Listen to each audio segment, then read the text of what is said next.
Evening, M I audible? जल्दी से बताओ, रेस्पॉन्ड करो fast so that I can proceed. Swati, you are not audible. Okay. Sonam, yes. Okay, ठीक है। देखो, आज कुछ सेटअप थोड़ा सा अलग है, ठीक है। बहुत मुश्किल से किया है ये। Yes sir, okay, thank you. Curve tracing visible तो करेक्टली है ना? ये क्लियर दिख रहा है जो लिखा है मैंने? क्या लिखा है मैंने? ओके, यस, ठीक है, thank you. Okay, welcome Aarti, you are new to the class. Okay, yes sir, ठीक है। देखो, तो कर्व ट्रेसिंग में बेसिकली हमारे पास दो टाइप्स होते हैं, ठीक है। हम ऐसे ही पढ़ाते हैं, ठीक है। आरती, प्लीज इसको कर लेना अच्छे से सेटल। पहला होता है, देखो, अनडायरेक्टेड टाइप, ठीक है, और एक होता है डायरेक्टेड टाइप। अब अनडायरेक्टेड और डायरेक्टेड ये दोनों नए वर्ड्स हैं आपके लिए, ठीक है, कर्व ट्रेसिंग से रिलेटेड। तो पहले जो अनडायरेक्टेड वाले होते हैं उनके बारे में बात करते हैं। इसमें हर एक क्वांटिटी आती है एक्सेप्ट वेक्टर्स। ओके, कोई सा भी ग्राफ होगा बट उसमें वेक्टर्स नहीं आएंगे। और डायरेक्टेड वाले में सिर्फ और सिर्फ वेक्टर्स आते हैं, ओनली वेक्टर्स। ओके, अब इससे पहले वेक्टर्स और स्केलर क्वांटिटीज के बारे में आपको पता होना चाहिए। तो स्केलर क्वांटिटीज तो आपको पता ही है, देखो, जिसमें हमारे पास मैग्नीट्यूड होता है। ओके, मैग्नीट्यूड किसी भी चीज का मैग्नीट्यूड है हमारे पास, जैसे कि हम बोल रहे हैं कि भाई टाइम है। ओके, मैं बोल रहा हूँ कि 2:30 हो रहे हैं, है ना, दोपहर का। तो मैं ये बोल रहा हूँ कि यार ये नॉर्थ साउथ या ईस्ट वेस्ट डायरेक्शन में हो रहे हैं, नहीं ना। मैं सिर्फ और सिर्फ टाइम बताता हूँ। तो ये जो टाइम है ये एक स्केलर क्वांटिटी है, इस पर सिर्फ और सिर्फ मैग्नीट्यूड है, कोई डायरेक्शन नहीं है ना। तो ऐसी क्वांटिटीज हमारी स्केलर क्वांटिटीज होती हैं। वेक्टर क्वांटिटीज कौन सी होती हैं? जैसे कि हमारी एक्सेलरेशन, वेलोसिटी, ठीक है, फोर्स, इन सबके पास एक डायरेक्शन होती है कि भाई अगर एक ब्लॉक यहाँ पर रखा हुआ है और मैं इसके ऊपर फोर्स लगा रहा हूँ तो मुझे बताना पड़ेगा कि मैं इस पर पुल कर रहा हूँ या पुश कर रहा हूँ, मैं इधर डायरेक्शन लगा रहा हूँ फोर्स या फिर इस डायरेक्शन में लगा रहा हूँ फोर्स, ठीक है। तो इसके लिए हमारे पास फोर्स क्या हो गई? हमारी एक वेक्टर क्वांटिटी हो गई। तो कोई भी ग्राफ अगर हम क्रिएट करते हैं, ठीक है, कोई भी हम नंबर लाइन पे प्लॉट कर देते हैं कुछ भी पॉइंट्स, और उनके पॉइंट्स कुछ ऐसे हैं मान लो, ठीक है, ऐसे कुछ भी रैंडम पॉइंट्स ले लेते हैं एग्जांपल के तौर पे। अब मैं इनको जब अटैच करता हूं तो ये हमारा एक कर्व बन जाता है। ये एक इररेगुलर कर्व है, ओके, जो कि सिमेट्रिक नहीं है, मतलब बराबर नहीं है हर तरफ से। यहां पर भी अगर मैं मान लो इसको ज्वाइन करता हूं, ये भी एक टाइप का इररेगुलर कर्व ही है। अब इन दोनों में फर्क क्या होगा? दोनों इस लगभग सेम दिख रहे हैं, दोनों में इररेगुलर हैं, दोनों में पॉइंट्स हैं, ज्वाइनिंग हो रही है, लाइन बन रही है। इन दोनों में डिफरेंस यहां पर है कि यहां पर हम हर चीज की बात कर रहे हैं एक्सेप्ट वेक्टर्स। मतलब जो हमने कर्व बनाया है उसके बारे में हमको पता तो है कि हाँ ये कर्व है, बट हमको ये नहीं पता कि कौन सी लाइन किस डायरेक्शन में है। मतलब ये वाली लाइन इस डायरेक्शन में भी हो सकती है और इस डायरेक्शन में भी हो सकती है, कुछ नहीं पता, ठीक है। फिलहाल ये किसी भी डायरेक्शन में नहीं है, जस्ट एक लाइन है। और इस वाले की अगर हम बात करें तो इसमें सिर्फ वेक्टर्स होते हैं, सिर्फ वेक्टर्स। मतलब इसमें हर एक लाइन की एक पर्टिकुलर डायरेक्शन होगी। तो ये जो डायरेक्शन वाली इंफॉर्मेशन है हम इन ग्राफ में इंक्लूड करते हैं, तो उन ग्राफ्स को हम डायरेक्टेड कर्व्स बोलते हैं, और ये होते हैं अनडायरेक्टेड कर्व्स। क्लियर? कोई दिक्कत तो नहीं इसमें? फटाफट बताओ। क्लियर है? आगे बढ़े। ओके, ठीक है, yes sir. Aarti, are you getting it? Okay, Swati, yes, of course. Aarti, समझ में आ रहा है आपको? ओके, यस सर, ठीक है, आगे चलते हैं, ठीक है। तो अब देखो, हमारे पास जो कुछ ना इक्वेशंस होती हैं, जैसे कि एक इक्वेशन का एग्जांपल ले लेते हैं, ax² + bx + c = 0। ये एक टाइप की इक्वेशन है जिसमें मेरे पास एक सिंगल वेरिएबल है, ठीक है। इसकी डिग्री यानी कि हाईएस्ट पावर जो है वो 2 है, और a, b और c हमारे पास 3 कांस्टेंट है। इस इक्वेशन को सॉल्व करने के लिए, इस इक्वेशन को सॉल्व करने के लिए, for solving this equation I have 2 method, ठीक है। पहला मेथड आता है हमारे पास graphical method, okay, graphical method. और दूसरा आता है एनालिटिकल मेथड, ओके। दो टाइप के हमारे पास मेथड होते हैं किसी भी इक्वेशन को सॉल्व करने के लिए। अब जो पहला वाला मेथड है यानी कि ग्राफिकल वाला, ये हम क्यों यूज करते हैं? कुछ नहीं, इससे भी सेम ही रिजल्ट आता है, इससे भी सेम ही रिजल्ट आता है। मतलब इस इक्वेशन को हम सॉल्व करेंगे, मतलब इसकी जो वैल्यू है, जैसे कि हमारे पास इस इक्वेशन को, क्वाड्रेटिक इक्वेशन को सॉल्व करने के लिए श्रीधराचार्य वाला मेथड होता है, x = -b + √b² - 4ac/2 ऐसे करके, है ना। तो इसको, ये हमारा एनालिटिकल सॉल्यूशन हो गया। ग्राफिकल सॉल्यूशन क्या बताएगा? वो बताएगा कि ये एक कैसा कर्व है, मतलब ये एक पैराबोला है, हाइपरबोला है, एलिप्स है, या क्या है, ठीक है। तो उसके लिए हमारे पास एक रिप्रेजेंटेशन होता है, ऐसा कुछ, ये एक पैराबोलिक इक्वेशन है क्वाड्रेटिक में, तो इसलिए मैंने उसको ऐसे एग्जाम्पल के तौर पर बना दिया। ठीक है, तो इससे हमें सॉल्यूशन मिलते हैं, इससे भी सॉल्यूशन मिलते हैं, बट इससे हमें विजन भी मिलता है। विजन यानी कि रिप्रेजेंटेशन, है ना, रिप्रेजेंटेशन किसी भी चीज का। अब ये जो रिप्रेजेंटेशन है, ये हमारे पास कुछ ऐसे ही अराउंड 4 से 5 टाइप के होते हैं। अब उनके लिए देखो क्या होता है, बहुत सिंपली बताता हूँ। ये रिप्रेजेंटेशन हमारे डायमेंशंस पर डिपेंड करते हैं, ध्यान से सुनना, ठीक है, डायमेंशंस पर। जैसे कि पहली डायमेंशन की अगर मैं बात करूं तो वो होती है हमारी जीरो डायमेंशन। ठीक है, जीरो डायमेंशन का क्या मतलब है, एक जस्ट एक पॉइंट। अब जो हमारा ऑब्जेक्ट है ना, कोई भी एक ऑब्जेक्ट है मान लो, ठीक है, वो ऑब्जेक्ट इस पॉइंट पर खड़ा हुआ है, तो ये ऑब्जेक्ट इस वाले पॉइंट से ना ही इधर हिलेगा, ना ही इधर हिलेगा, ना ही किसी और डायरेक्शन में मूव कर सकता।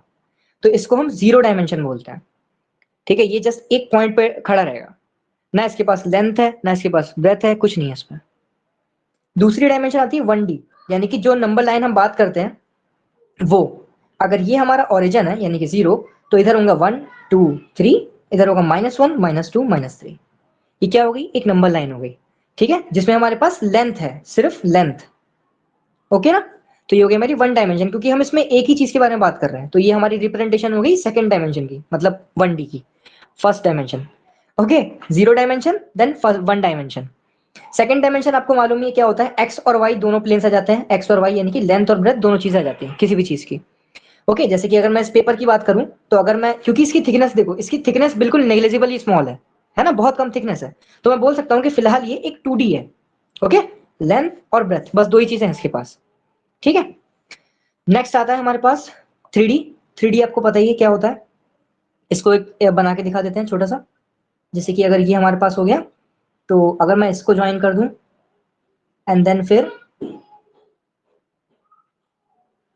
ये हमारे पास एक सिंपल क्यूब का डायग्राम है, बड़ा अच्छा बना है।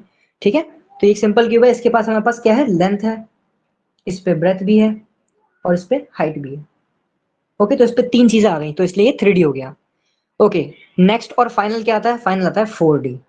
4D फिगर्स क्या होती हैं, ठीक है, देखो 4D फिगर्स स्पेस टाइम के अनुसार क्या होती है। जैसे मान लो हमारे पास एक क्यूब था, ठीक है, जो मैंने अभी बनाया है एक डाइस के तौर पे, जैसे ये एक डाइस हो गया, डबल, ट्रिपल, ओके, और 6 तक इसमें नंबर्स हैं। ये डाइस, अगर मैं, मतलब अभी अगर मैं टाइम चेक करूं तो हमारा टाइम क्या हो रहा है, इस टाइम हो रहा है 9:18। ठीक है, 9:18 पे मैंने इस डाइस को देखा। ओके, ये मेरी आ गई आंख, सुंदर सी पलके बना देते हैं, तो ये इस आंख से मैं इसको देख रहा हूँ, और 9:18 पे ये एक ऐसा डाइस है। अब जब मैंने इसको 9:20 पे देखा, तब भी इसकी शेप यही है ना, तो ये एक 3D फिगर हो गई। बट अगर 9:20 पर, 9:20 पर अगर इसकी शेप चेंज हो जाती है, ओके, अगर इसकी शेप कुछ इरेगुलर हो जाती है या चेंज होके कुछ ऐसा बन जाता है अजीब सा, ठीक है, या फिर एक ओवल शेप ले लेता है, तो हम इसको एक 4D फिगर बोलते हैं। ठीक है, जो कि 4 डायमेंशन है। 4 डायमेंशन कौन सी है, इसकी लेंथ ब्रेथ और हाइट के अलावा, वो है टाइम। ये टाइम के साथ चेंज हो रहा है। ठीक है, तो इसको हम एक 4D फिगर बोलते हैं। बताओ 4D फिगर कॉन्सेप्ट क्लियर हो गया, फटाफट बताओ, आगे बढ़ते हैं फिर। Come on tell me, 4D figure का कॉन्सेप्ट क्लियर हो गया। एक 3D फिगर जो कि टाइम के साथ चेंज हो रही है, उसको हम 4D फिगर बोलते हैं। ठीक है, अगर 9:18 पे मैंने इस डाइस को देखा है, और 9:20 पे जब मैंने इसको देखा तो इसकी शेप चेंज हो चुकी थी, अब ये वो डाइस नहीं रहा जो पहले था। ठीक है, तो उस फिगर को हम 4D फिगर्स बोलते हैं, जो कि जिनकी 4 डायमेंशन क्या है, टाइम है, और बाकी 3 डायमेंशन सेम है जो कि 3D की होती है। Clear? Okay, yes yes sir, okay great, Swati, yes, Swati are you there, okay yes you are there, ठीक है। Yes sir, thank you Anu. Okay, तो ये हो गया। अब एनालिटिकल में देखो क्या होता है, एक चीज और बताते हैं बड़ी इंटरेस्टिंग, ये बहुत ध्यान से सुनना आप लोग। Swati, yes sir, yes sir, okay, ठीक है, तो मैं बता रहा था, हाँ, एनालिटिकल में ये तो हो गया ग्राफिकल रिप्रेजेंटेशन की बात, कि 4 टाइप की, 5 टाइप की होती है। एनालिटिकल में हमारे पास सर 4D फिगर्स के कुछ एग्जाम्पल क्या हो सकते हैं। देखो यार, 4D फिगर्स, हम जो अगर रियल टाइम में बात करें तो 4D फिगर्स को हम, मतलब कैसे बताऊं, हम जो क्वांटिटीज एक्सप्रेस कर सकते हैं, देख सकते हैं, फील कर सकते हैं, वो सिर्फ 3D क्वांटिटीज होती हैं। ठीक है, 4D फिगर एक जस्ट एक हाइपोथेटिकल कॉन्सेप्ट है। ओके, इसको माना जाता है कि हाँ ये ऐसा होगा, बट हमारे पास ऐसा कोई ऑब्जेक्ट है नहीं। अगर आप गूगल पर सर्च करोगे तो आपको एक ऐसा ट्रेजर एक्ट दिखेगा, मैं आपको बना के दिखाता हूँ। ठीक है, एक ऐसा अजीब सा ट्रेजरैक्ट जो कि एक क्यूब की तरह दिखता है, ठीक है। और ये जो आपके पॉइंट्स दिख रहे हैं ना, ये सारे इसके जो नोड्स हैं, नोड्स बोलते हैं इनको, ये नोड्स हर एक दूसरे नोड से कनेक्टेड है, मतलब ये नोड हर 6 नोड से कनेक्टेड होगा ऐसे, ठीक है। और इसी वजह से ये टाइम के साथ चेंज होता रहता है, ये हर सेकंड में अपनी शेप चेंज करता है, ठीक है। तो इसी ट्रेजरैक्ट को बोलते हैं, ट्रेजरैक्ट कैसे लिखते हैं भाई, ट्रेजरैक्ट को बोलते हैं 4D फिगर, ठीक है। तो इसका एक एग्जांपल तो मैं ऐसे कोई दे नहीं सकता, जैसे कि बस हाँ, इस चीज को ऐसे मत समझना कि भाई रोड है हमारी एक, जिस पर एक कार जा रही थी, ठीक है। एक कार जा रही थी 9:18 पे आपने कार देखी, बिल्कुल साबुत थी। 9:20 पर उसकी टक्कर हो जाती है उस पर डेंट पड़ जाता है। तो ये एक 4D फिगर का एग्जाम्पल नहीं है, ठीक है। वो अपनी इंटरनल फोर्सेस से चेंज होगा, ना कि किसी ठोकर से। इसको तो डिफॉर्मेशन बोलते हैं, ठीक है। अगर ऐसे कभी चेंज हो गई ये शेप ऑब्जेक्ट की, तो उसको हम डिफॉर्मेशन बोलते हैं सुनो, ओके। तो ये 4D फिगर का एग्जाम्पल नहीं है। ये जो ट्रेजरैक्ट है जो कि खुद से चेंज हो रहा है अपने हिसाब से, एक लिविंग ऑर्गेनिज्म की तरह, है ना, बट वो है नहीं लिविंग, बट फिर भी वो चेंज हो रहा है ना, टाइम की वजह से।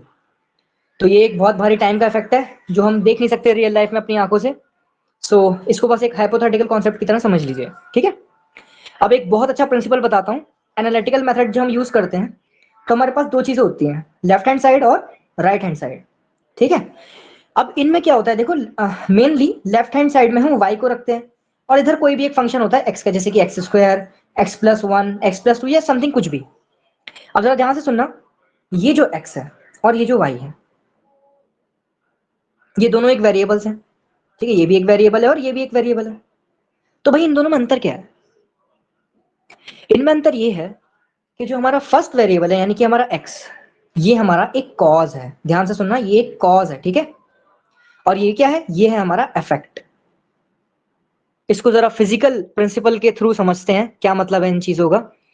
ये एक कॉज है, ये इफेक्ट है। मतलब क्या हुआ कि जब भी मैं x की कोई वैल्यू पुट करूंगा, ठीक है, x की वैल्यू मान लो मैंने 1 पुट कर दिया, उसके बाद ही मुझे y की एक पर्टिकुलर वैल्यू फाइंड होगी, है ना। जैसे कि अगर मैं इसमें 1 पुट करता हूं तो 1² मीन्स 1, 1+2 3, तो मतलब y की वैल्यू 3 कब आएगी? जब मैंने x की वैल्यू 1 पुट करी, ठीक है। इस चीज को जरा ध्यान से समझो, देखो इस प्रिंसिपल को हम बोलते हैं कैजुअलिटी, ठीक है। ये स्पेस साइंस का कॉन्सेप्ट है, बट फिर भी ऐसे ही बता देते हैं, मजा आ रहा है, ठीक है आई होप मजा आ रहा होगा, ठीक है। तो इसको हम बोलते हैं कैजुअलिटी। क्या मतलब है इस चीज का? मतलब ये है कि हमेशा कॉज पहले होगा, इफेक्ट बाद में होगा। कभी भी ऐसा नहीं हो सकता, मतलब मैथ में तो हो सकता है कि भाई अब y की वैल्यू पुट करो और x मिल जाए, बट रियल लाइफ में ऐसा कभी नहीं हो सकता कि कॉज से पहले ही इफेक्ट आ जाए। इसका मतलब समझते हैं।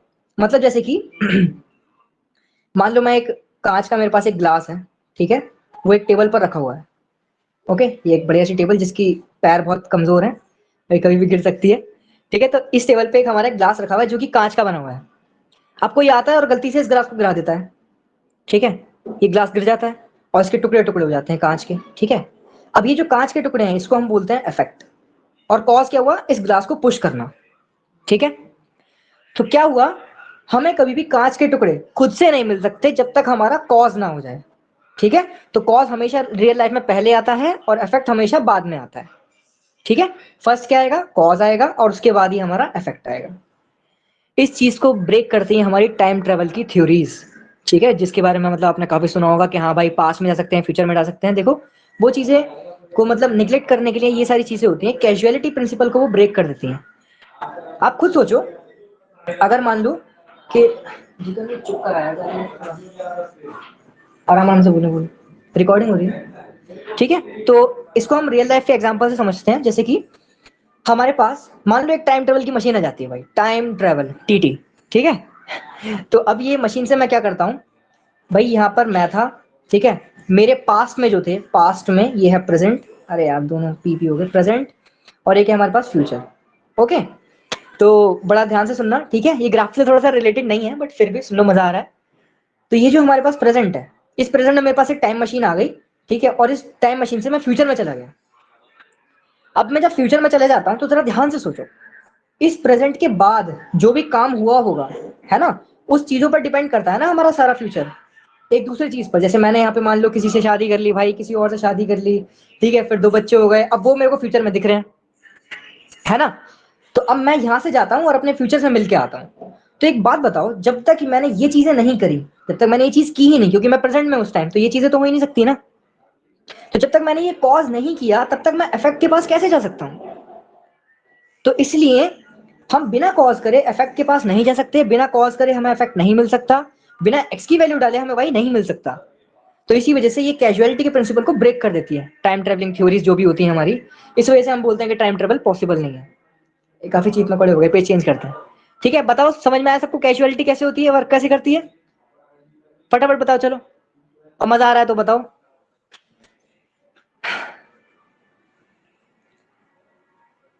Okay, yes sir, yes, thank you for the response. Okay, तो ये था हमारा कैजुअलिटी का प्रिंसिपल। अब आगे बढ़ते हैं। हाँ, तो देखो भाई, ग्राफ बनाने के लिए, कोई सा भी ग्राफ बनाने के लिए, for making a graph, okay, हमारे पास दो मेथड होते हैं। बहुत सिंपल मेथड है दो, और इनमें से मतलब दोनों ही मेथड एक्यूरेट है लगभग। और पहला मोस्ट एक्यूरेट कौन सा होता है? ये वाला जो मैं पहले लिख रहा हूँ, put and get value method. ठीक है, पहला मेथड क्या है? Put and get value method. यार मैं बता रहा हूँ, यूनिवर्सल में मतलब जितनी भी यूनिवर्स में हमारे पास ग्राफ्स हैं, आप सारे ग्राफ बना सकते हो इस मेथड से सिर्फ। और ये कैजुअलिटी पे वर्क करता है। ठीक है, कुछ नहीं करना है इसमें, बस एक्स की वैल्यू लेनी है, वाई की वैल्यू फाइंड करनी है, और पॉइंट्स प्लॉट कर देने हैं। एग्जांपल बताऊंगा कैसे। फिलहाल ये हो गया, और ये सबसे मोस्ट एक्यूरेट है, मोस्ट एक्यूरेट, इससे ज्यादा कोई एक्यूरेट नहीं है। बट इसके साथ प्रॉब्लम क्या है? अगर इतना ही एक्यूरेट है और भैया बहुत इजी है, इजीएस्ट है ना, तो फिर हम दूसरा वाला मेथड क्यों यूज करते हैं? क्योंकि भाई इस वाले मेथड से हमें एक्यूरेट ग्राफ तो मिल जाएगा, बट नॉलेज नहीं मिलेगी भाई।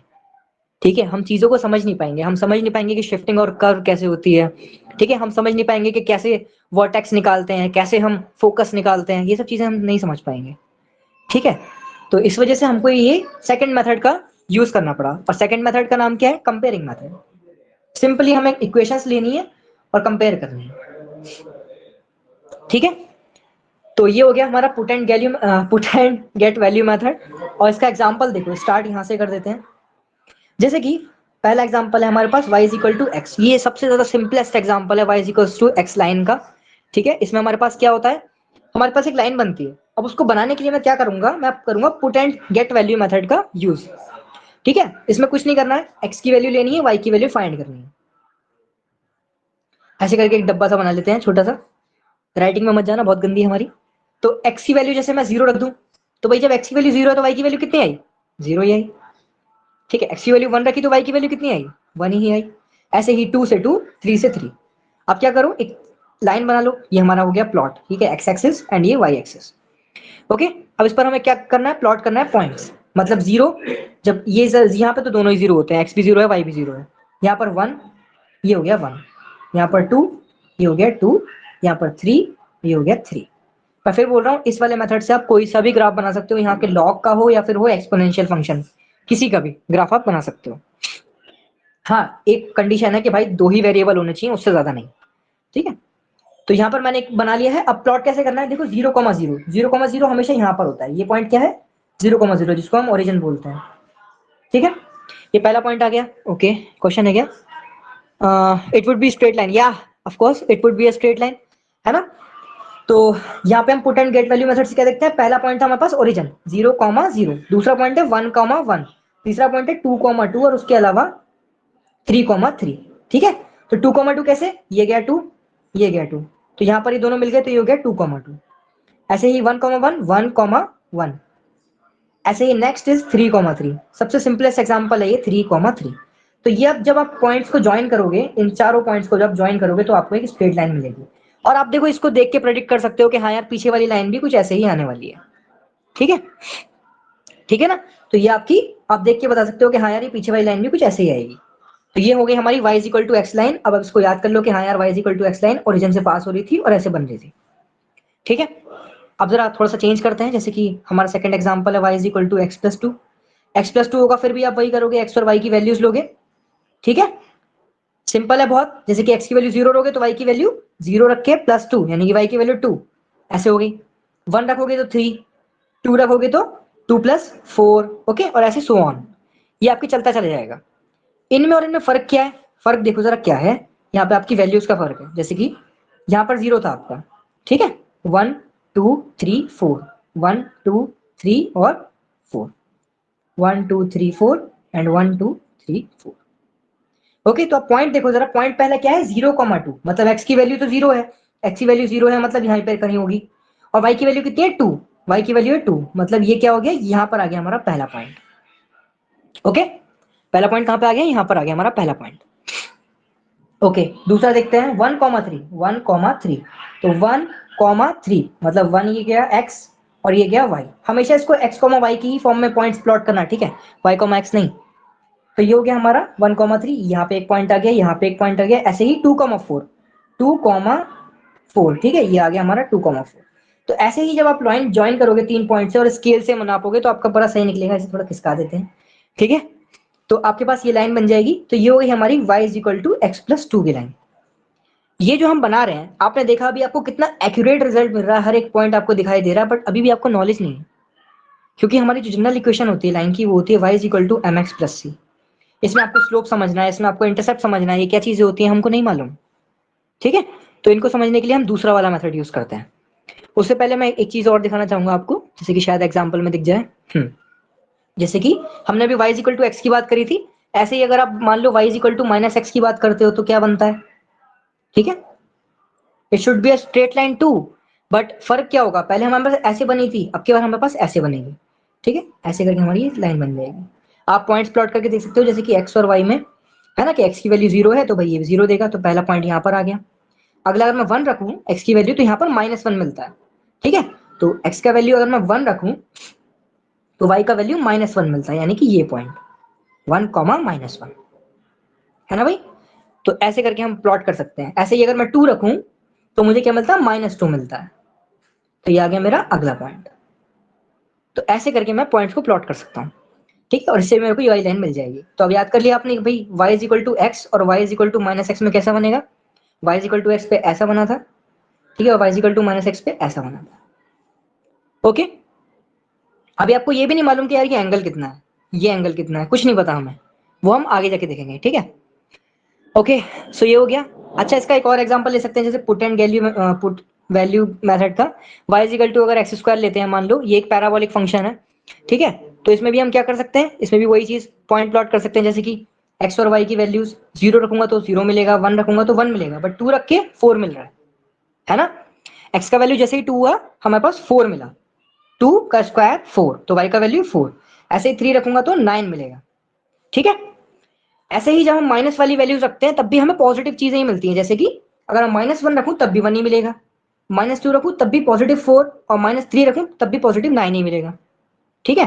तो आप इन पॉइंट्स को प्लॉट करो, 0,0 है, 1,1 है, ठीक है, 2,4 है, 3,9 है, ऐसे ही -1,1 है, -2,4 है। इन सब पॉइंट्स को जब प्लॉट करोगे तो आपको एक ऐसा पैराबोला मिलेगा, ठीक है, कितना अच्छा बना है, ठीक है।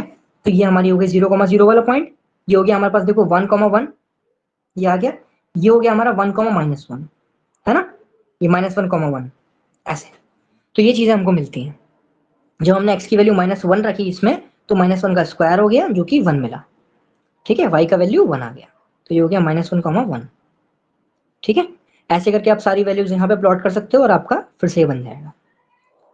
ओके, तो ये हो गया हमारा क्या था नाम इसका put and get value method, ठीक है।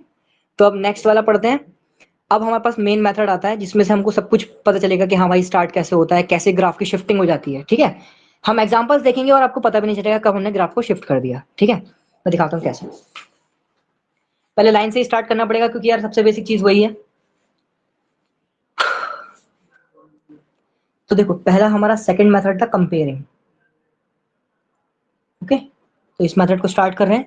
हमारी जो जनरल इक्वेशन होती है लाइन की,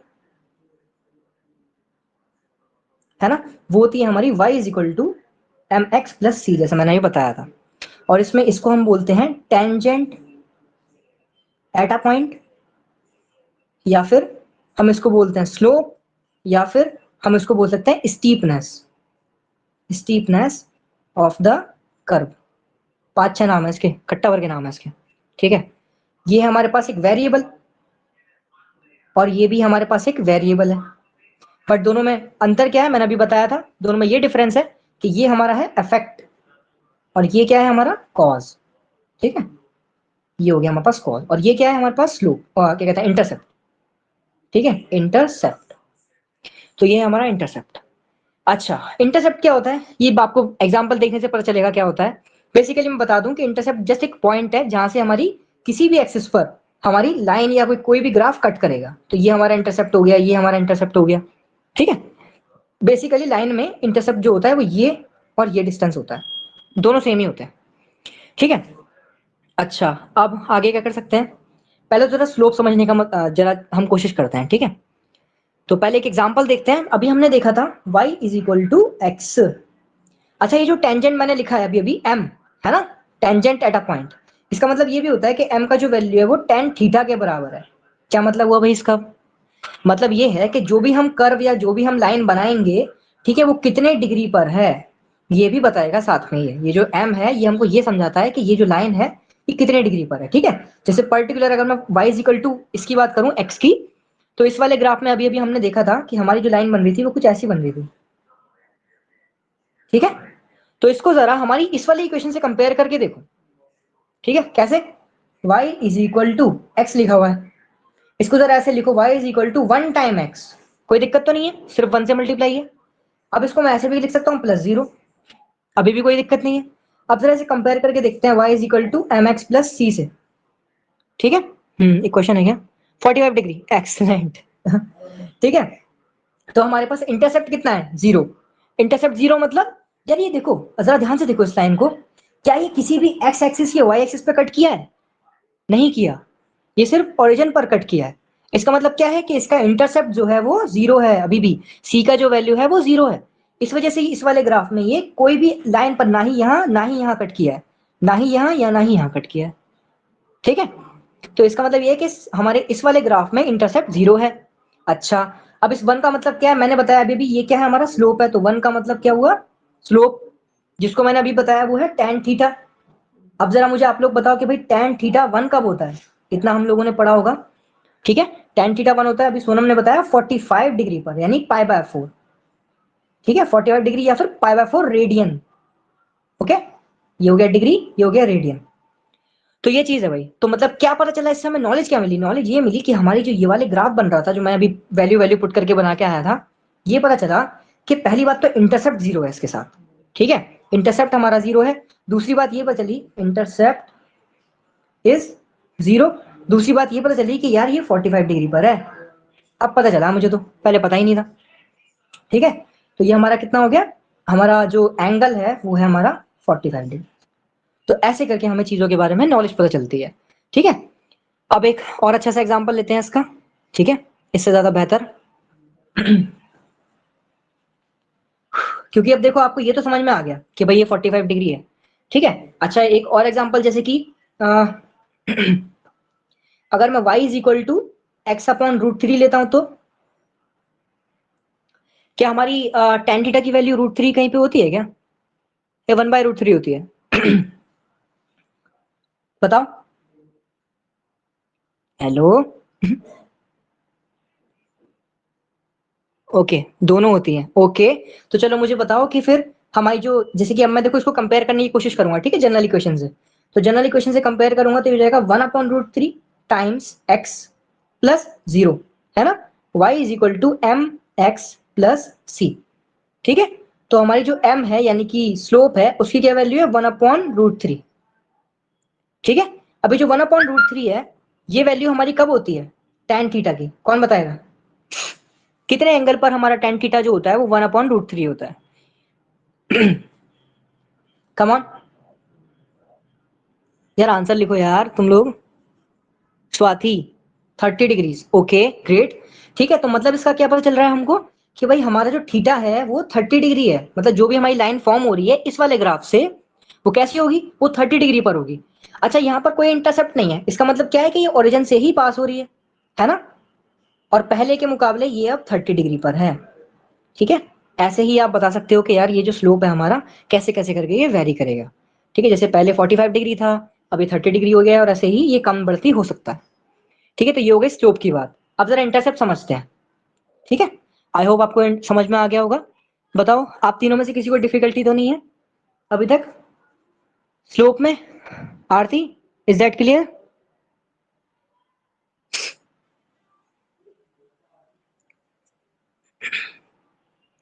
okay Sonam, yes sir. Okay clear sir, okay great. ठीक है, तो अब जरा स्लोप समझते हैं, ओ सॉरी इंटरसेप्ट, है ना? तो इंटरसेप्ट का क्या रोल है यहाँ पे? अभी मैंने बताया कि यहाँ पे इंटरसेप्ट नहीं है तो भाई ओरिजिन से पास हो रहा है। अभी मैंने दूसरे वाले ग्राफ में भी इंटरसेप्ट नहीं देखा, यहाँ पे भी जीरो है। तो अब जरा इंटरसेप्ट लेके बात करते हैं, ठीक है?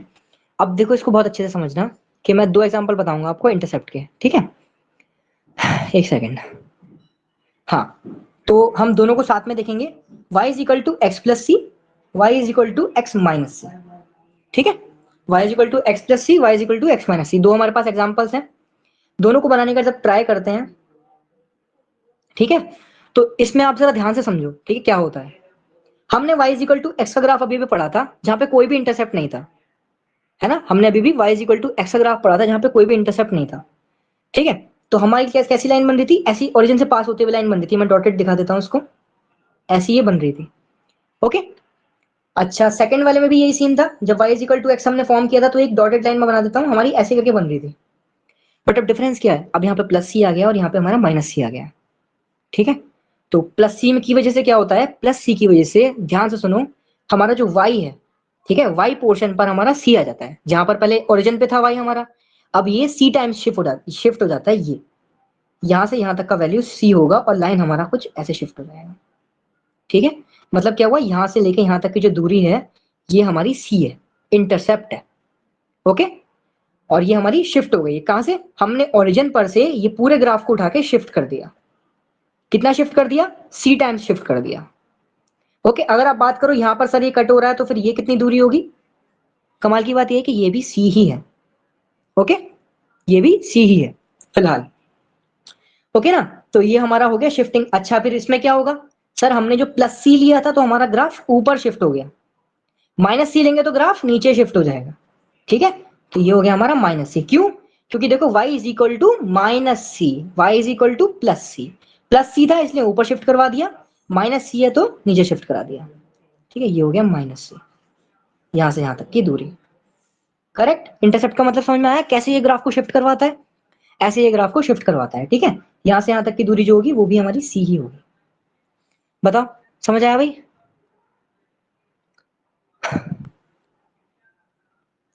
कम ऑन, लिखिए भाई, इंतजार कर रहे हैं हम। ओके, हाँ, ओके, शाबाश। ठीक है ना? तो देखो अब आप बना ही सकते हो यार। अगर मान लो y is equal to x minus two R T, yes sir, ठीक है ना? तो y इज इक्वल टू अगर मैं x माइनस टू लेता हूँ, देखो, तो आप इसके हिसाब से बना सकते हो कि हाँ भाई y is equal to x वाली लाइन क्या थी, कैसी होती है? ऐसी होती है। बट यहाँ पर इंटरसेप्ट आ गया और इंटरसेप्ट है नेगेटिव में, तो मतलब मुझे ये जो लाइन पहले ओरिजिन से पास हो रही थी अब मुझे ये माइनस टू से पास करवानी है सेम एंगल पर, क्योंकि यहाँ पर वन है तो यहाँ पर थीटा कितना होगा? 45 डिग्रीज, ठीक है? तो ये सेम लाइन मुझे यहाँ से शिफ्ट करानी है। एंगल तो देखो हमेशा सेम सेम ही रहेगा ना इसमें। ये हो गया 45 और एक पास किससे हो रही है? माइनस टू से। तो ये इसका पर्टिकुलर ग्राफ हो गया। ऐसे ही अगर प्लस होता, x प्लस टू होता y इज इक्वल टू में, तो भी आप सेम चीज करते। एक लाइन यहां से पास हो रही थी y is equal to x वाली, बट अब की बार क्या है? प्लस टू है तो ये ऊपर से पास हो जाएगी विथ सेम एंगल 45 डिग्री। ऐसे करके आप ग्राफ को समझ सकते हो, ठीक है? तो आगे बढ़ते हैं अब। क्या रह गया उसमें? एक सेकेंड, हाँ, और मैं देखता हूँ क्या क्या रह गया।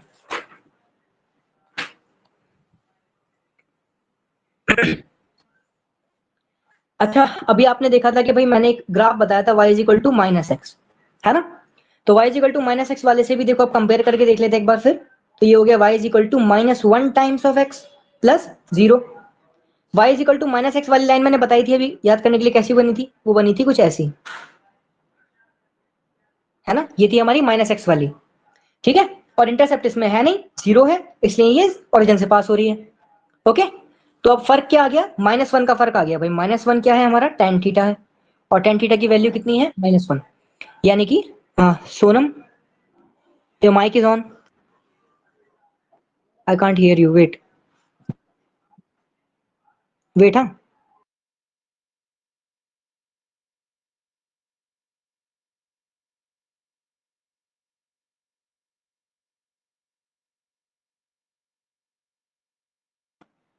आई don't know why I can't hear you, okay? Please आप राइट करो, लिखो जो भी आप पूछना चाहते हो, ठीक है? क्योंकि मैं सुन नहीं पा रहा हूँ, आई डोंट नो व्हाई मेरा ये स्पीकर वर्क नहीं कर रहा है। Okay, you have written by mistake है। अच्छा ठीक है, कोई बात नहीं, ठीक है। ओके, सो हम बात कर रहे थे y is equal to -1 times of x plus 0 की, ठीक है? तो यहाँ पे इंटरसेप्ट तो है नहीं, तो ये ओरिजिन से पास हो रहा है। अब यहाँ पर -1 का क्या मतलब है? -1 का ये मतलब है यार कि हमारा tan थीटा की वैल्यू -1 है ना? जैसे कि 1 की वैल्यू हमारी tan थीटा थी, तो हमारा थीटा जो था वो था हमारा 45 डिग्रीज। ऐसे ही हमारा जब -1 होता है तो थीटा की वैल्यू हमारी होती है 135 डिग्रीज, ठीक है? तो यहाँ से यहाँ तक का जो एंगल है ये 135 आएगा। अच्छा, ये हमेशा लेना कि यार जब हम एंगल की वैल्यू निकाल रहे हैं तो कोशिश करना सारे एंगल आप एंटी क्लॉकवाइज ही लो, ठीक है? हमारी घड़ी कैसे चलती है? घड़ी हमारी चलती है ऐसे, ओके? तो एंटी क्लॉकवाइज सारे एंगल्स लेने हैं हमें, ठीक है? तो ये चीज हो गई। तो अब आगे देखते हैं। हम्म, तो जरा ऑब्जर्वेशन देखते हैं भाई क्या हुआ। अभी मैंने आपको स्लोप बताया था, स्टीपनेस होता है ना? तो स्टीपनेस को जरा एक्सप्लेन कर देते हैं कैसे होता है। आप एक ग्राफ देखो, अब इनमें मैं 4 लाइन बना रहा हूँ, ठीक है? एक लाइन ऐसे है, एक लाइन ऐसे है, एक लाइन ऐसे है और एक लाइन ऐसे है, ठीक है? जरा इन चारों लाइनों को ध्यान से देखो। सबसे ज्यादा अच्छा ये पता है, इसको स्टीफनेस को समझने के लिए देखो, बहुत अच्छा सा एग्जांपल है मेरे पास एक। आप बॉल को लो, ठीक है? एक बॉल ली और यहाँ पर रख दी, एक बॉल ली यहाँ पर रख दी, एक बॉल ली यहाँ पर रख दी और एक बॉल ली यहाँ पर रख दी। इसको मैं नंबर 1 बॉल बोल देता हूँ, इसको नंबर 2, नंबर 3 और नंबर 4। ये स्लोप का ही एक्सप्लेनेशन है, ठीक है? जो कि अच्छे से समझाता है कि कैसे स्लोप वर्क करता है थीटा के साथ। यहाँ पर कितना है? थीटा 1। ये कितना है? थीटा 2। ये कितना है? Theta 3 and this one is theta 4। अब भाई आप तीनों को बताना है, ठीक है? आप तीनों प्रेजेंट हो क्लास में, तीनों का आपको आंसर लिखना है। मुझे बताओ कि कौन सी वाली ball, ball 1, ball 2, ball 3, ball 4, इन चारों बॉल में से कौन सी वाली बॉल सबसे ज्यादा जल्दी ग्राउंड फ्लोर को टच करेगी? कम ऑन, फटाफट लिखो, चलो आंसर। ओके, एक आंसर आया मेरे पास, 4। सोनम ने बोला सबसे जल्दी। Are you serious? Okay, Swati and Aarti, what about you? Question ये है कि कौन सी वाली बॉल सबसे ज्यादा जल्दी आकर ग्राउंड को हिट करेगी? ओके, अच्छा बॉल, हाँ बॉल, फर्स्ट, ओके फर्स्ट, ठीक है। Swati, Aarti, please write in the chat box. Swati, all together, okay. Aarti is saying first, all together. Hmm, okay. अच्छा, मुझे अब, अच्छा बॉल की बात कर रहे थे, जरा थोड़ा सा चेंज करते हैं, बिकॉज ऑल टुगेदर वाला एक ऑप्शन दिख गया है, तो वैसे वो सही नहीं है, ठीक है? आप इसको ऐसे समझो कि आप एक स्विमिंग पूल में गए थे। हाँ, ठीक है, आप एक स्विमिंग पूल में गए थे, वहां पे एक मस्त सी स्लाइड थी, ठीक है? और ये है भाई भाई साहब इनका जीना चढ़ने वाला, ठीक है? तो यहाँ पर आप जाते हो एंड आप बैठते हो एंड देन आप फिसलते हो, ओके, स्लाइड करते हो।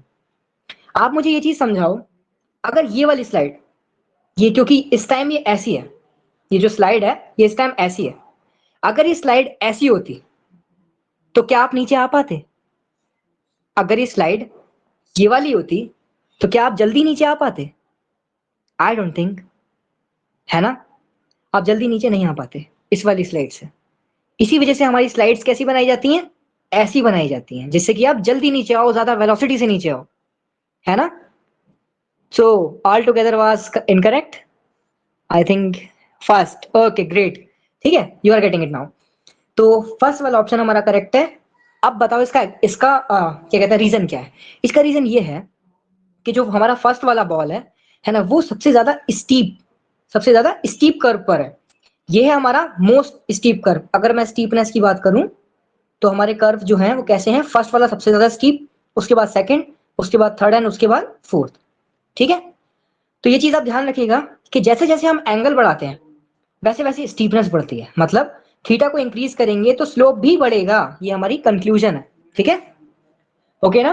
तो ये हमारा कंक्लूजन है कि हमारा एंगल जब बढ़ेगा तो हमारा स्टीपनेस भी बढ़ेगा, और अगर एंगल मान लो कम हो गया तो स्लोप भी हमारा कम हो जाएगा, ओके? ये चीज है। तो जल्दी से देख लेते हैं कि लाइन में हमने अभी तक क्या कंक्लूजन निकाले।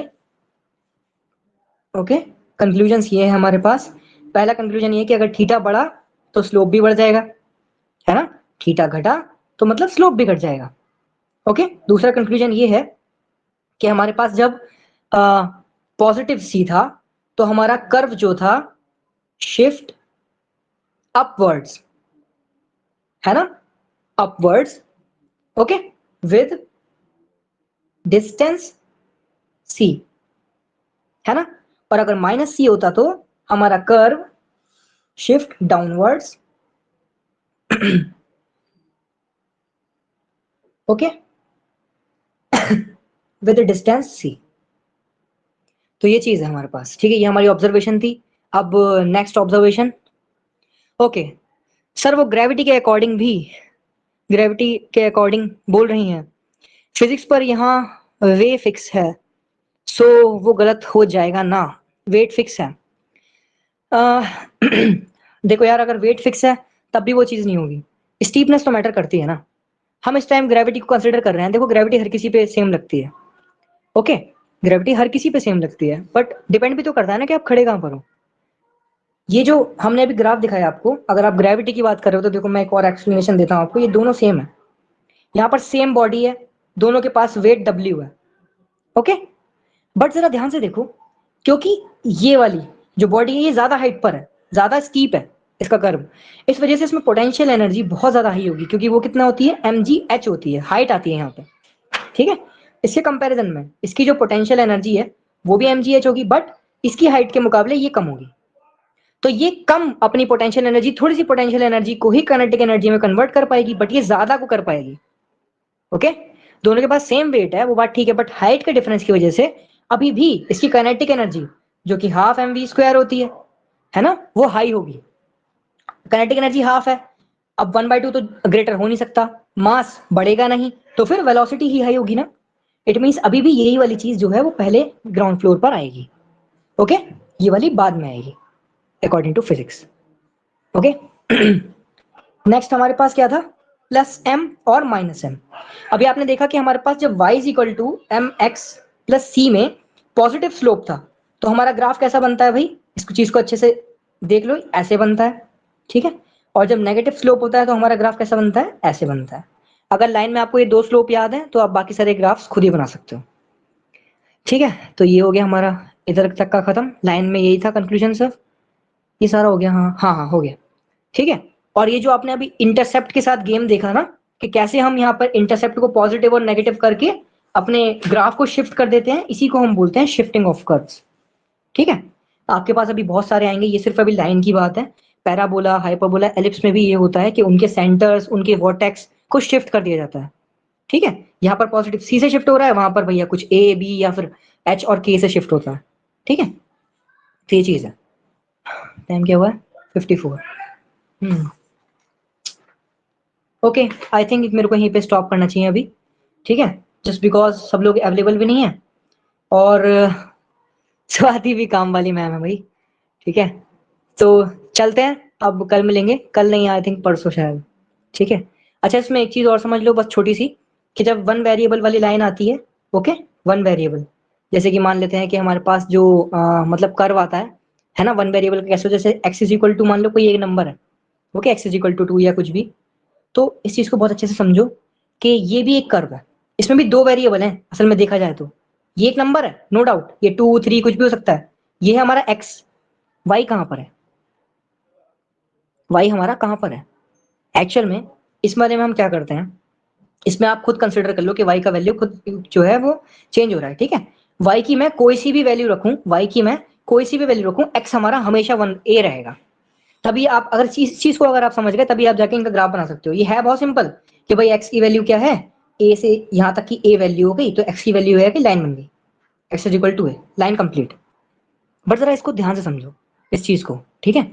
मैं कहना क्या चाह रहा हूँ, मैं ये कहना चाह रहा हूँ कि हमारी जो x की वैल्यू है वो हमेशा a रहेगी, चाहे y की वैल्यू आप कुछ भी पुट कर दो इस फंक्शन में, क्यों, क्योंकि पहली बात तो इसमें y है नहीं, ठीक है, और अगर होता भी क्योंकि हमें दिख नहीं रहा है, ठीक है, तो y की हम कोई सी भी वैल्यू ले रहे हैं ये हमारा इतना ही रहेगा। जैसे अब देखो एग्जांपल के तौर पे y 0 है बट x कितना है, a है, y 1 है बट x कितना है, a है, y 2 है बट x कितना है, a है।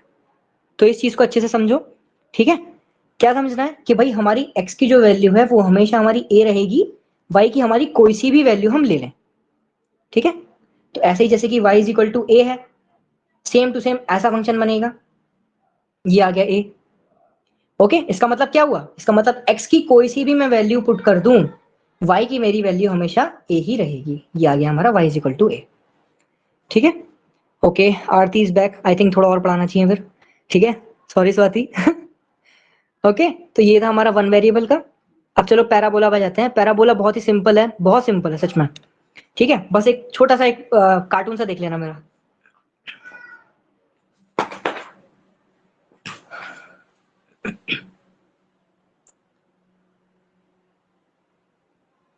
ठीक है, देखो बेसिकली पैराबोला के हमारे पास चार टाइप्स होते हैं, ठीक है, और उनकी होती है चार different equations.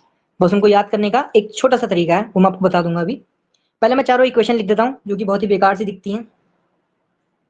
4ay is equal to x square minus 4ay is equal to x square plus 4, यहाँ पे प्लस था, 4ax is equal to y square और minus 4ax is equal to y square.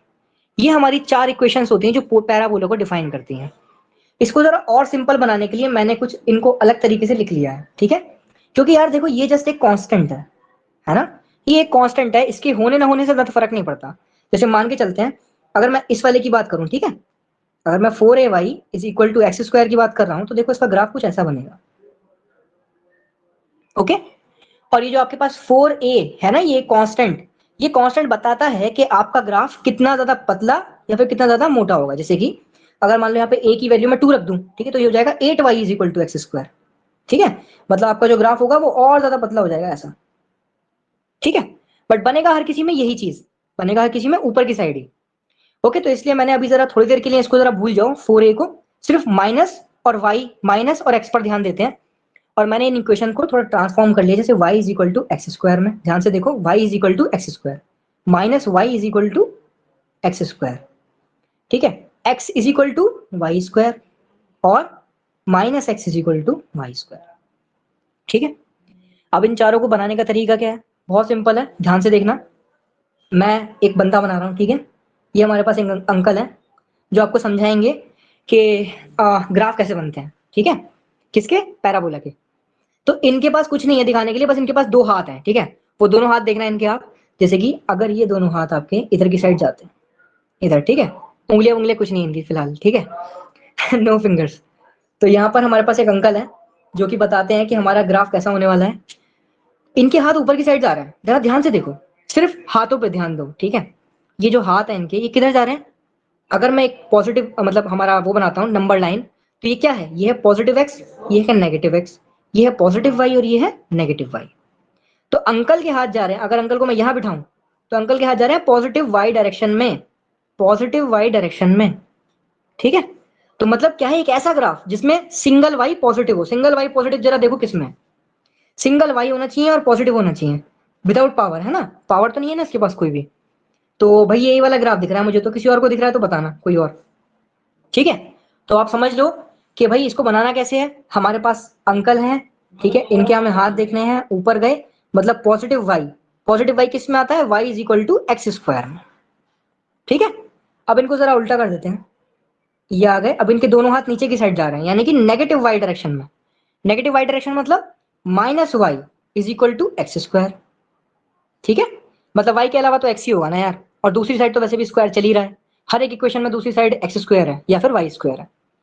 अच्छा, अब इनको जरा और थोड़ा टेढ़ा कर देते हैं ऐसे करके, ये आ गया इनका सर, दोनों हाथ इधर जा रहे हैं, और इनको और थोड़ा ऐसे बना देते हैं, ड्राइंग बहुत मस्त है मेरी, दोनों हाथ ऐसे बना देते हैं, ठीक है। तो ये वाला किस डायरेक्शन में, पॉजिटिव एक्स डायरेक्शन में, दूसरा क्या होगा, वाई स्क्वायर, ठीक है। अच्छा, इधर क्या है, इधर है हमारा नेगेटिव एक्स डायरेक्शन और इधर क्या है, वाई स्क्वायर। लो चारों ग्राफ बन गए, पहला ग्राफ इधर वाला, दूसरा ग्राफ इधर वाला, ठीक है, तीसरा ग्राफ इधर एंड चौथा ग्राफ इधर। तो ये चारों आपके पास ग्राफ आ गए हैं, ठीक है। अब आप समझ गए होंगे इनको बनाना कैसे है। अब जरा बिना अंकल के इनको बनाते हैं एक ही प्लॉट पे, ठीक है, तो देखते हैं कैसे बनते हैं।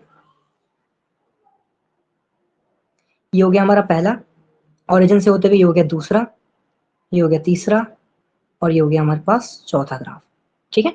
मैंने बताया ये दोनों हाथ ऊपर यानी कि पॉजिटिव वाई, विच मीन्स दूसरी तरफ एक्स स्क्वायर, ठीक है, इधर क्या है, इधर है पॉजिटिव x, इसका मतलब दूसरी साइड वाई स्क्वायर। इधर क्या है, इधर जा रही है नेगेटिव वाई डायरेक्शन में, मतलब दूसरी साइड एक्स स्क्वायर होगा।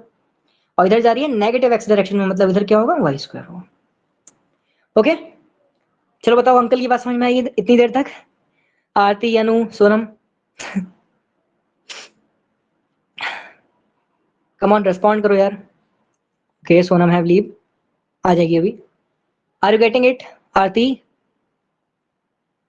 Okay yes sir. Anu okay, Sonam आ गई। Aarti yes sir, okay great, very good. ठीक है, तो भाई ये चीज थी हमारे पास। ठीक है, अच्छा इन चारों ग्राफ्स में एक कॉमन चीज है ना? इन चारों ग्राफ में एक कॉमन चीज है। सोनम बताओ भाई, अंकल की बात समझ में आई? जो भी हाथ दिखा रहे थे अपने, यस और नो लिखो। ठीक है, तो ये जो है, ये हमारे चार ग्राफ्स हैं जिनमें एक कॉमन चीज है।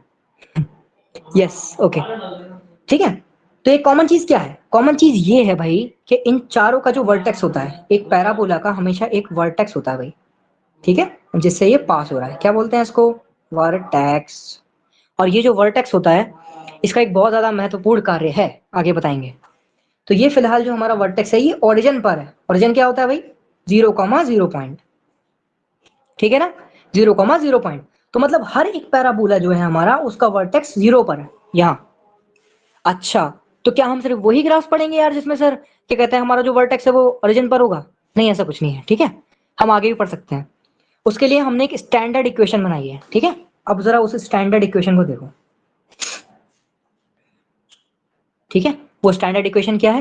वो स्टैंडर्ड इक्वेशन है capital Y is equal to x square. जरा ध्यान से देखो यार, मैंने चारों इक्वेशन लिखनी है। Minus y is equal to x square थी, positive x is equal to y square, या फिर minus x is equal to y square, ये चार इक्वेशन थी। ठीक है, स्टैंडर्ड बनाने के लिए क्या किया है, मैंने कुछ नहीं किया, बस y के साथ और x के साथ कुछ वेरिएबल डाल दिए मैंने, मतलब कांस्टेंट डाल दिए। ठीक है, कैसे, मैं इस वाले की बात करता हूं पहले। इसको मैंने ले लिया small y minus b is equal to small x minus a का स्क्वायर। ठीक है, जब भी आपको एक ऐसी इक्वेशन देखने मिले, जैसे कि यहाँ पे लिखा हुआ है, मान लो ये y minus two is equal to x minus one का होल स्क्वायर, समझ जाओ कि भाई ये पैराबोला है।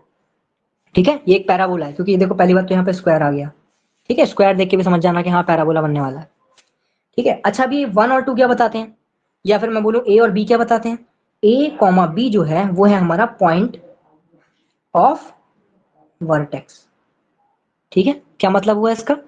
अब जरा ध्यान से देखो, मैंने पहले लिखा था y is equal to x square, और मेरा फॉर्म, मेरा जो ग्राफ था वो ऐसे बन रहा था। मैंने अभी बताया कि ये वर्टेक्स के पॉइंट है ए कॉमा बी। इसमें जरा कंपेयर करो इस वाली इक्वेशन से। क्या मतलब, इसको मैं लिख सकता हूँ y माइनस जीरो, इसको मैं लिख सकता हूँ x माइनस जीरो, है ना? मतलब क्या हुआ, 0,0। वर्टेक्स कहां पर आ गया, ए कॉमा बी की वैल्यू कितनी हो गई, 0,0। तो इस वाली वैल्यू के लिए हमारी जो ए और बी की वैल्यू है वो है 0,0, इस वजह से ये यहाँ पर है। अब बात आई समझ में? इसका मतलब y माइनस टू और x माइनस वन जब हम लिखे हैं, इसका मतलब ये है कि इसको जरा कंपेयर करो, b की वैल्यू हो गई 2 और a का वैल्यू हो गया 1, है ना? पॉइंट क्या बन गया हमारा, x कॉमा वाई मीन्स 1,2। ठीक है, तो इसका ग्राफ कैसे बनेगा, इसका ग्राफ ऐसे बनेगा 1 2। ठीक है, 1 2, मतलब x यहाँ पर आ गया हमारा, और यहाँ पर आ गया हमारा y। 1,2 पॉइंट आ गया ये वाला, 1,2। तो अब अच्छा यहाँ पॉइंट से बनाना कैसे है भाई, मेरे को बनाना ऐसे है कि आपको पता है कि ये इक्वेशन किसको बताती है, जरा इसको देखो। ये क्या है, कैपिटल वाई है पूरा, ये क्या है, कैपिटल एक्स है। Capital y is equal to capital x square, capital y is equal to capital x square, मतलब पॉजिटिव वाई। पॉजिटिव वाई मतलब हाथ ऊपर दोनों, यानी कि ऐसे। ऐसे करके आपका ये आपका पैराबोला तैयार हो जाएगा। ठीक है, तो ये होता है हमारा वर्टेक्स। तो इसको हमने क्या किया, अभी अभी हमने इसको शिफ्टिंग किया, हम इसकी कर्व की शिफ्टिंग की है, इसको बोलते हैं शिफ्टिंग ऑफ कर्व्स। जैसे अभी लाइन में पढ़ा था, वैसे ही हमने पैराबोला में पढ़ा है। ठीक है, तो ऐसे ही करके आप बाकी सारे के सारे ग्राफ्स के साथ खेल सकते हो। ठीक है, मैं इसको आपको जरा और अच्छे से दिखाता हूँ। ठीक है, जैसे कि मैंने लिखा था ना y minus B, okay, and इधर क्या था, x माइनस ए का होल स्क्वायर। तो इसको आप ऐसे ही प्लॉट कर सकते हो कि भाई x का जो वैल्यू है ना, x का वैल्यू, x माइनस ए को आप 0 रखो, x का वैल्यू आ गया a, है ना? तो x का वैल्यू हो गया a, ये हो गया हमारा a वैल्यू। ऐसे ही y माइनस बी को आप 0 के इक्वल रखो, y का वैल्यू आ गया b। ओके, तो ये आ गया b कहीं यहाँ पर होगा।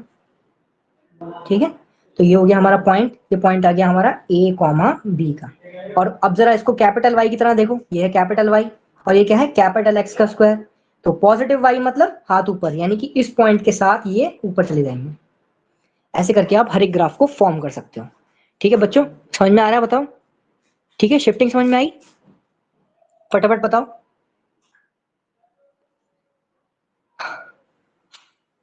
आई होप समझ में आ रही होगी, सोनम को आ गई। ठीक है देखो जरा इसको एग्जांपल से समझते हैं, ये वाले के साथ आपको और क्लियर हो जाएगा।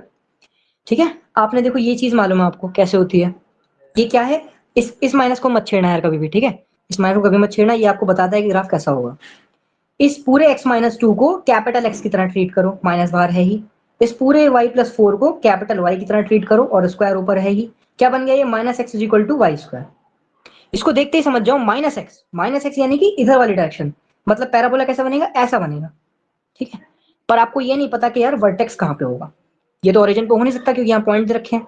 तो क्या करना है आपको, x माइनस टू को जीरो के बराबर रखो, ऐसे ही y प्लस फोर को जीरो के बराबर रखो। x का वैल्यू टू आ गया, y का वैल्यू आ गया माइनस फोर। पॉइंट कितना बन गया, x कॉमा वाई, यानी कि टू कॉमा माइनस फोर।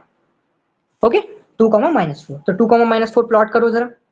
ठीक है, y का वैल्यू, अरे यार नीचे जा रहा है तो यहाँ प्लॉट करते हैं, minus one minus two minus three minus four. ठीक है, और ये कितना है, वन टू।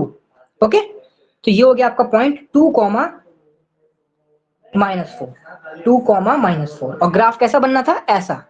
ठीक है, तो ये आपका ग्राफ बन जाएगा ऐसा, ऐसे करके आपका ग्राफ फॉर्म हो जाता है। अभी भी समझ में नहीं आया तो बताओ भाई बच्चों। ठीक है, आई होप अभी समझ में आ गया होगा। इस पूरे को कैपिटल एक्स की तरह ट्रीट करो, इस पूरे को कैपिटल वाई की तरह ट्रीट करो, देखो कि आपको कौन सी वाली इक्वेशन मिल रही है चारों में से। ठीक है, और इतना मिलने के बाद क्या करो, एक्स और वाई की वैल्यूज फाइंड करके देखो। ठीक है, एक्स और वाई की जो वैल्यूज आएंगी वही आपका वर्टेक्स है, ये जो है ये आपका वर्टेक्स है। ओके, चलो बताओ, समझ में आ गया सबको? आई होप क्लियर होगा ये यार। ठीक है, okay, yes sir, okay, very good. Okay Anu, it is clear और नॉट? ठीक है, okay, yes sir, okay great. ठीक है, अभी इसके बाद देखो, अभी आपने जो देखा है ना, एक सेकंड रुको, हाँ लाइट ऑन कर लूँ मैं वापस। हाँ, तो अभी आपने जो देखा है जरा इस चीज को ध्यान से देखो। ठीक है, ये हम कल पढ़ाएंगे बट अब जब देख लो बस एक बार। अभी अभी आपने जो ग्राफ बनाया, ठीक है, आपको पता था कि यार वर्टेक्स हमारा यहाँ पर है, टू कॉमा माइनस फोर निकाल लिया, वर्टेक्स यहाँ पर है। आपको पता है कि ग्राफ कैसा बनेगा चारों में से, ऐसा ऐसा ऐसा या फिर ऐसा। ये वाला ग्राफ हमने सेलेक्ट किया, ये ग्राफ बन रहा था, हमने बना दिया। बट जरा एक बात बताओ, आपको कैसे पता कि ये जो आपकी वाई एक्सिस जा रही है, इस पर आपका ग्राफ जो है इस पॉइंट पर और इस पॉइंट पर कहाँ कट करेगा? भाई आप तो हाथ से बना रहे हो ना, आपके पास कोई ऐसे कोई बहुत प्रोटेक्टर वगैरह तो है नहीं। तो आप कैसे फाइंड करोगे कि भाई यहाँ पे और यहाँ पे कहाँ पे कट कर रहा है ग्राफ, कैसे पता चलेगा? ठीक है, तो इन पॉइंट्स को बोलते हैं आई वन या फिर आई टू, ये है हमारे इंटरसेक्शन पॉइंट्स। ठीक है, इंटरसेक्शन पॉइंट्स। तो कैसे इनको निकालते हैं इसके बारे में कल बात करेंगे। ठीक है, क्योंकि ज्यादा लंबा हो जाएगा लेक्चर भाई, लोग गाली बकेंगे। ठीक है, तो कल मिलते हैं, कल नहीं आई थिंक परसों। ठीक है ना, तो परसों मिलो। और अभी तक का लेक्चर समझ में आया तो प्लीज बताना, कोई भी डिफिकल्टी हो पूछ लेना, नंबर आप लोगों के पास है, ग्रुप में मैं हुई, पीडीएफ शेयर हो जाएगी, रिकॉर्डिंग हो गई है। ओके, तो परसों मिलते हैं। परसों क्या है, ट्यूजडे वेडनेसडे, वेडनेसडे। ओके, 9 बजे, क्या होता है ये, ऐसे पीएम। ठीक है, आई होप आपका लेक्चर आपको समझ में आया होगा। ठीक है, thank you so much for joining. Okay, Aarti Sona Manu, okay thank you sir. Okay, ठीक है, तो okay thank you sir, thank you so much Aarti. Anu thank you नहीं बोलोगी? ठीक है, okay thank you so much for joining, thank you, take care, thank you so much sir, thank you. Okay, परसों मिलते हैं, for your efforts. Oh okay,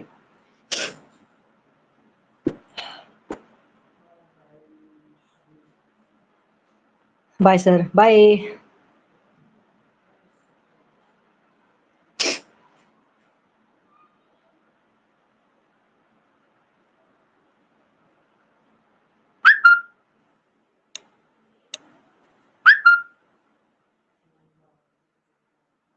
bye sir, bye Aarti.